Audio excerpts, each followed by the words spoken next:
انسانی تاریخ میں کئی بار حضور پاک صلی اللہ علیہ وآلہ وسلم کے جسم مبارک کو چوری کرنے کی کوشش کی گئی۔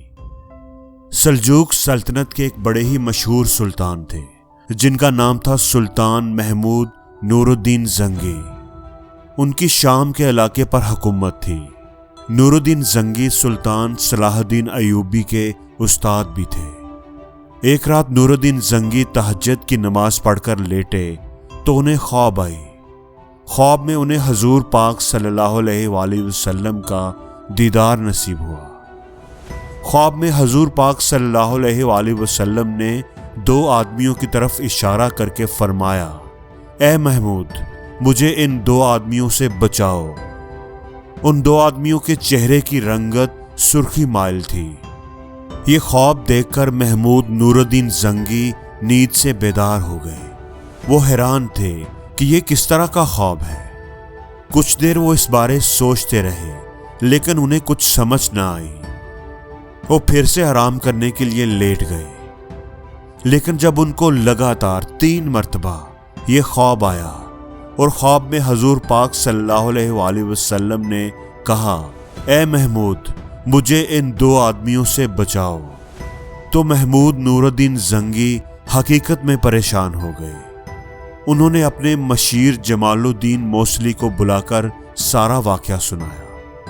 جمال الدین موصلی نے کہا، حضور آپ 3 مرتبہ یہ خواب دیکھنے کے بعد یہاں کیوں بیٹھے ہیں؟ اس کا آپ کسی سے ذکر نہ کریں اور فوراً مدینہ روانہ ہو جائیں۔ 16 دن کے مسلسل سفر کے بعد سلطان مدینہ منورہ پہنچ گئے۔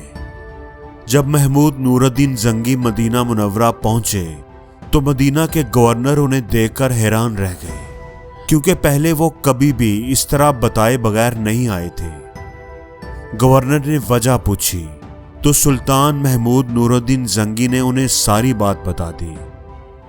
گورنر نے پوچھا، میرے سلطان، کیا آپ ان دو بندوں کو دیکھ کر پہچان لیں گے؟ تو سلطان نور الدین زنگی نے کہا کہ ہاں، میں انہیں پہچان لوں گا۔ تو اب انہوں نے کیا کیا؟ انہوں نے خفیہ طور پر ایک پروگرام بنایا۔ انہوں نے پورے مدینہ شہر میں منادی کروا دی کہ سلطان ہمارے شہر میں آئے ہیں اور وہ سب لوگوں کو تحفے، تحائف اور کھانے پینے کی چیزیں تقسیم کریں گے، اس لیے سب لوگ فلاں جگہ پر جمع ہو جائیں۔ ان کا پروگرام یہ تھا کہ سلطان سے ملاقات کے لیے اور تحفے تحائف وصول کرنے کے لیے سبھی لوگ ضرور آئیں گے، اور اگر وہ 2 آدمی بھی مدینے میں موجود ہوئے تو وہ بھی آئیں گے، تو سلطان ان کو ضرور پہچان لیں گے۔ تو اس طرح مقررہ وقت پر مدینہ شہر میں موجود تقریباً سبھی لوگ اکٹھے ہوئے اور باری باری سلطان کے حضور پیش ہوئے اور تحفے تحائف وصول کیے۔ ایک ایک کر کے تقریباً سبھی لوگ سلطان سے مل کر چلے گئے، لیکن وہ 2 آدمی سلطان کو نظر نہ آئے۔ جب سب لوگ چلے گئے تو سلطان نے گورنر سے پوچھا، کیا مدینہ میں رہنے والی سبھی لوگ یہاں موجود تھے؟ کیا آپ کو یقین ہے کہ کوئی آدمی رہ تو نہیں گیا؟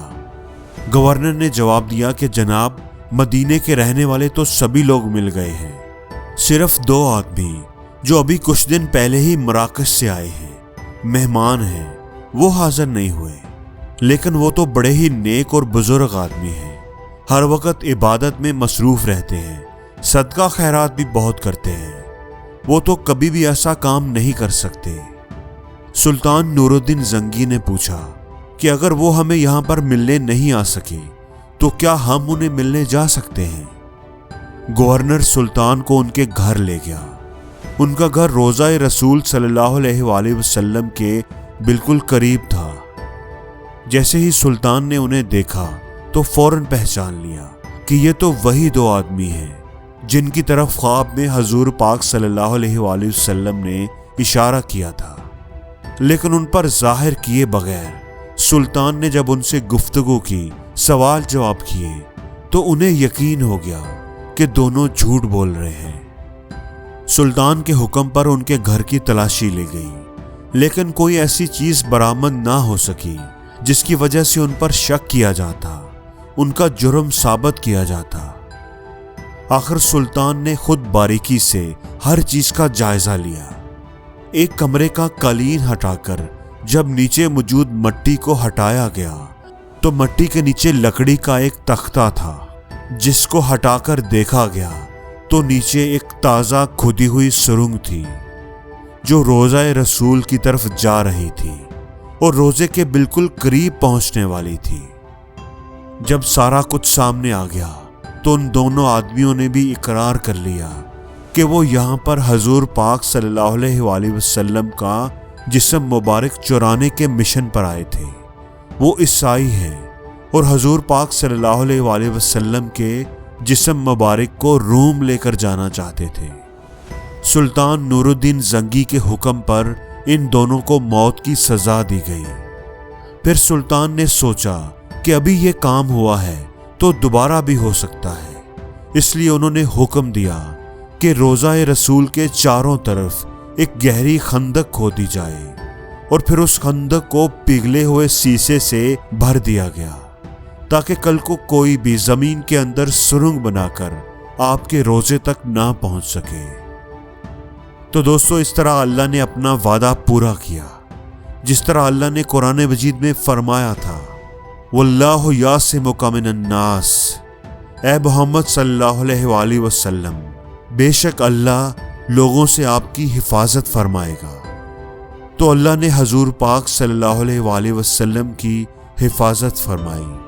بے شک اللہ سے سچا وعدہ کس کا ہو سکتا ہے؟ اور زندگی میں ہر روز کچھ نیا سیکھو، نیا سوچو، نیا کرو، لرن کرو۔